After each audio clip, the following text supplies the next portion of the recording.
శ్రీ సత్యసాయి జిల్లా ధర్మవరంలో వైసీపీ కార్యకర్తను హత్య చేసిన నిందితులను పోలీసులు అరెస్టు చేశారు.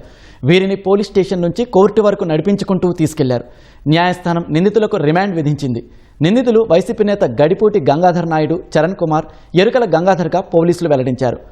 ఓబుల నాయనపల్లికి చెందిన దాసరి శ్రీనివాస్ను ఈ నెల 9న సొంత పార్టీ నేతలే హత్య చేశారని ధర్మవరం డీఎస్పీ జగన్నాథరాజు చెప్పారు. ఆర్థిక విభేదాలు, రాజకీయ ఆధిపత్యం వల్లే హత్య జరిగినట్లు వెల్లడించారు. గంగాధర్ నాయుడు ఇంకొక ఇద్దరు కలిసి ఈ హత్య చేసినట్టు మా విచారణలో వెల్లడైంది. Gangadhar Naidu YCP party youth association ప్రెసిడెంట్గా పనిచేస్తున్నారు. అలాగే మృతుడైనటువంటి దాసరి శ్రీనివాస్ కూడా వైసీపీ పార్టీకి చెందినవారే. వీళ్ళిద్దరూ గతంలో మంచి స్నేహితులు.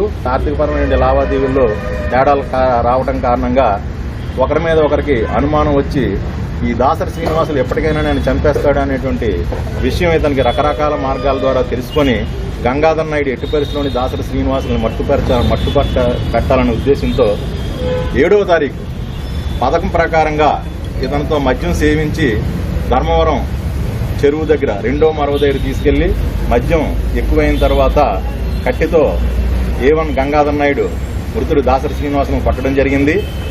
ఇంకా బ్రతికున్నాడనే ఉద్దేశంతో పెద్ద బండరాయిని తీసుకొచ్చి గట్టిగా మోది చనిపోయాడని నిర్ధారణకు వచ్చిన తర్వాత మృతుడిని ధర్మవరం చెరువులో పడేయడం జరిగింది.